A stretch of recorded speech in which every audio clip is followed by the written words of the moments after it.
अगर मोदी जी के सामने आपको लड़ा दिया जाए तो क्या? देख भाई, अगर कुश्ती की बात करता हो तो लिया यहीं, सुन ले, यहीं लड़ेंगे। कहाँ के रहने वाले पहले बताओ? हम तो दिल्ली के रहने वाले। ये तेरा कैमरामैन कहाँ का, सही बता। ये मेरा कैमरामैन है कलकत्ता का। अच्छा, यूपी का नहीं था दौरे कोई? यूपी मेरा ससुराल है। तेरी ससुराल है तो तेरे सुनिए मेरी बात, रुक जा बस, यहीं मेरी बात सुनिए। अरे यहीं सर जी, रुक जा, यहीं रुक। मेरी बात तो सुन लीजिए। अंधभक्त मीडिया, दलाल मीडिया, चाटुकार मीडिया, और कौन? अंजना ओम कश्यप, आज नाम भी लूंगा। बता दीजिए, आज नाम ले लीजिए। रूबिका लियाकत, सुधीर चौधरी। अरे वो न्यूज 18 में जो 7 बजे आवे उसका क्या नाम है? 7 बजे आकर है वो भी बहुत चिल्लावे है उसकी तरह, भाई बताइए, और भारत वाले की तरह। बता दीजिए। अमीश दे बीजेपी वालों के पास अगर इन 5 शब्द के अलावा कोई और शब्द बोल दे, छठा और मिल गया, आज छठा भी जोड़ दूंगा। दोस्तों नमस्कार, मैं हूं आपका दोस्त जाहिद, आप देख रहे हैं डेली इन। इस वक्त हमारे साथ मौजूद हैं बातचीत करने के लिए हरिंद्र ताऊ। हरिंद्र ताऊ को आप बहुत सारे न्यूज चैनल्स के ऊपर आपने देखा होगा, जहां पे अपनी बात को बेबाकी से रखते हैं। आज पहली बार डेली हिंद पे जो है हरिंद्र ताऊ आए हैं, इनसे हम जुड़ेंगे और कई ऐसे सवाल करेंगे। शायद हो सकता है कि हरिंद्र ताऊ इस सवाल का जवाब दे सके। थोड़ा सा इधर आ जाइएगा सर। सबसे पहला सवाल है कि उत्तर प्रदेश में आने वाले वक्त में चुनाव है, इसको आप किस तरीके से देखते हैं? क्या योगी आदित्यनाथ को आप हरा पाएंगे? ये तो चुनाव ही नहीं लड़ता, हराना तो उसे है जो चुनाव लड़े। हम देखिए, हम उसकी बात करते हैं, तूने चुनाव हराने की बात की है। हराया उसे जाता है जो चुनाव लड़ता है, जो सिर पे थोपा जाता है, इसको क्या कहोगे? नहीं, हम सीएम की बात कर रहे हैं। क्या उत्तर प्रदेश से योगी आदित्यनाथ को हरा पाएंगे? मेरा कहने का मतलब है कि हटा पाएंगे। हटा पाएंगे? अरे लिख ले, मार्च का महीना होगा, 2022 होगा और योगी जी मठ में घंटा बजाता होगा। कैसे कैसे?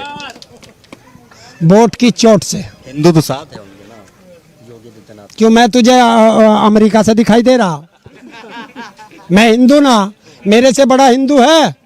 वो हिंदू नहीं है, वो साधु के भेष में स्वादु है। लेकिन कहते हैं कि हिंदू हृदय सम्राट है, हिंदू हितैषी है। अब यार, गू का नाम गुलाब रख दो तो मैं क्या जानूं? अच्छा, तू अपना नाम कुछ भी रख ले, हैं? अगर तू अपना नाम आज बिल गेट्स रख ले तो तू बिल गेट्स हो जाएगा। तो योगी आदित्यनाथ से खुद से थोड़ी ना नाम रखा है, लोग कह रहे हैं उनके। कौन है? किसने रखा योगी आदित्यनाथ नाम? उनके चाहने। अरे इसका नाम था अजय कुमार बिष्ट। अरे चाचा, जो उनके चाहने वाले हैं। चाहने वाला कौन है? मोदी समर्थक हो गए, योगी समर्थक हो गए, जिसको आप लोग अंधभक्त कहते हैं। और हम उसके विरोधी हो गए। तो तुझे अंधभक्तों पे विश्वास है, विरोधियों पे विश्वास नहीं है? बिल्कुल, आपके ऊपर पूरा विश्वास है। तो बस, तो बता दिया तुझे, मार्च का महीना लिख ले। अच्छा, मार्च के महीना में हटाने की तैयारी है? अरे हटाने की नहीं, भेज दूंगा वापस। कहाँ भेज देंगे? मठ में गोरखपुर घंटा बजाएंगे। अच्छा। पुराने धंधे पे। योगी आदित्यनाथ तो काम तो कर रहे हैं ना, तो फिर क्या वजह है कि हटाने की? ये काम ही तो है, 12,000 करोड़ रुपया गन्ने का। अच्छा, क्यों नहीं दे रहा भाई? अच्छा, पूरे भारत में उत्तर प्रदेश में बिजली हमें ही क्यों महंगी दे रहा? अच्छा। हम कोई अफगानिस्तान से भाग के आए, अच्छा, या हम अमेरिका से भाग के आए, या हम पाकिस्तान से भाग के आए, अच्छा। तो फिर हमें महंगी क्यों? लेकिन लोगों को कह रहे हैं कि रोजगार दे रहे हैं। आपने अपने सुना होगा एडवर्टाइजमेंट जो आपको दिल्ली के अंदर देखने को मिलेगा, जिसमें, सुनिए मेरी बात रुक जा बस, सुनिए। यहीं मेरी रुक, बात यहीं सुनिए। रुक, अरे यहीं सर जी, रुक मेरी जा, बात यहीं रुक। सुनिए। मेरी बात तो सुन लीजिए। आप धरफराने लगते हैं, सवाल सुनते नहीं है। दिल्ली में आपने देखा होगा कई जगह पे एडवर्टाइजमेंट लगा, बैनर लगा हुआ मिलेगा, जिसमें ये बताया जा रहा था कि उत्तर प्रदेश जो है पूरे देश के अंदर नंबर 1 पर चल रहा है। कहाँ के रहने वाले हो? कहाँ के रहने वाले पहले बताओ? हम तो दिल्ली के रहने वाले हैं। और ये तेरा कैमरामैन कहाँ का, सही बता। ये मेरा कैमरामैन है कलकत्ता का। अच्छा, यूपी का नहीं था दौरे कोई? यूपी मेरा ससुराल है। तेरी ससुराल है तो तेरे साड़ों वालों की नौकरी लग गई, उनके अड़ोसी पड़ोसी की लग गई, और तेरे साड़ों के भी साड़े होंगे, उनकी लगी? बता दे तू, किसी की लगी? बता, लगी नहीं लगी? मैं पूछ रहा हूँ, नौकरी लगी? नहीं, मैं माइक छोड़ रहा हूँ। कह रहे धीरे धीरे सबको दे रहे हैं, अभी 4.5 लाख दिए और देंगे आने वाले वक्त में। अभी तो कह रहा सबकी नौकरी लग गई, अब देंगे। मैंने ये कहा नौकरी दे रहे हैं। किसे दी है? 4.5 लाख तो बता रहे हैं। किसे दी है बता दे को? बता रही है। अरे भैया, सरकार बताने से कहाँ, होर्डिंग कहाँ लग रहे? दिल्ली में देखा होगा, कहाँ लग रहे? कई जगह पे आपने देखा होगा, देखिए गाजियाबाद में भी देखा था। दिल्ली में पता होर्डिंग कहाँ लग रहे, और गाजियाबाद में भी देख लिए कहाँ लग रहे, कहाँ लग रहा है? शौचालय पे। अच्छा, हर शौचालय पे नौकरी मिले है, बता बता शौचालय पे नौकरी मिले। प्रधानमंत्री मोदी ने शौचालय बनवाया ज्यादा, इसलिए वहाँ पे लगवा रहे हैं, तो क्या दिक्कत है इसमें? देखिए जैसी जिसकी सोच, जहां जिसकी सोच वहां शौचालय, तो इनकी सोच तो शौचालय तक है, विकास की नहीं है। अच्छा, एक चीज हरेंद्र, अगर पर्सनल सवाल मैं आपसे पूछूं, आप ये कहते हैं कि लोग अभी मतलब जो बीजेपी गवर्नमेंट है, लोगों को बोलने की आज़ादी नहीं है, आप इतना बोलते हैं, आपको डर नहीं लगता? सींग है इनके जो मार देंगे। नहीं, आपको डर नहीं लगता? क्यों लगे डर? आप कह रहे हैं बोलने की आज़ादी नहीं है। हाँ नहीं है। अच्छा, थोड़ा बताइए हमारे ऑडियंस को। बोलने की आजादी सिर्फ किसे है?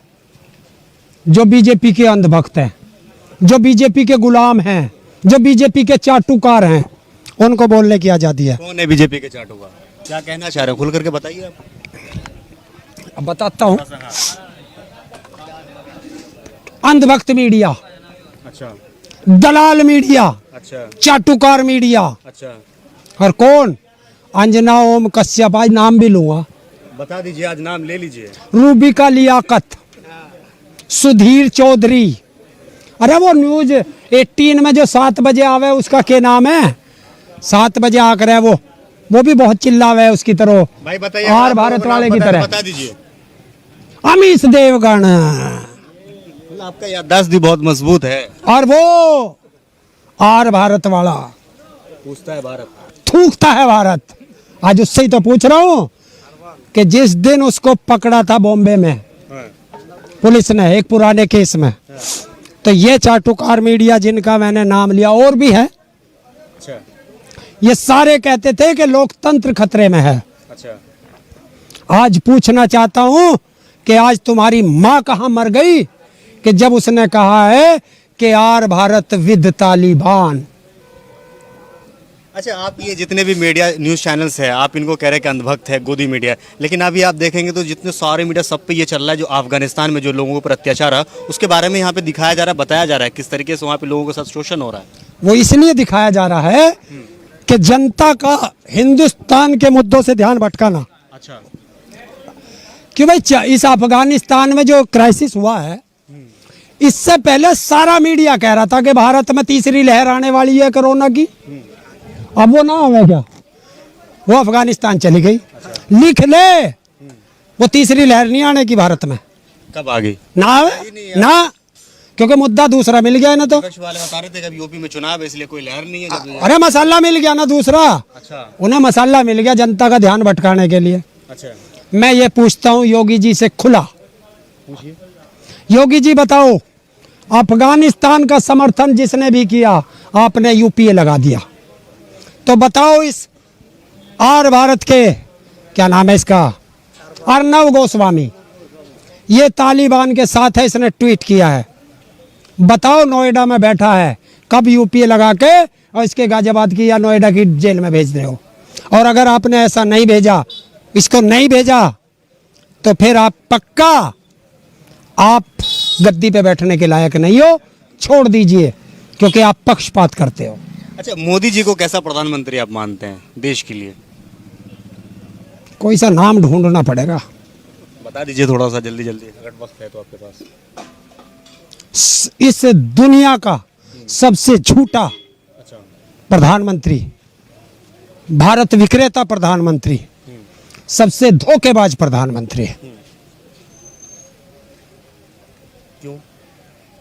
देखिए, सबसे ताकतवर नेता है पूरे वर्ल्ड में, सबसे बड़ी पार्टी भी है। 15 अगस्त को तो पूरे देश ने देख लिया, इतना बड़ा ताकतवर था अच्छा, कि देश को संबोधित करने के लिए जो आज तक किसी प्रधानमंत्री ने नहीं किया, कंटेनरों के पीछे छुप के देश को संबोधित कर रहा।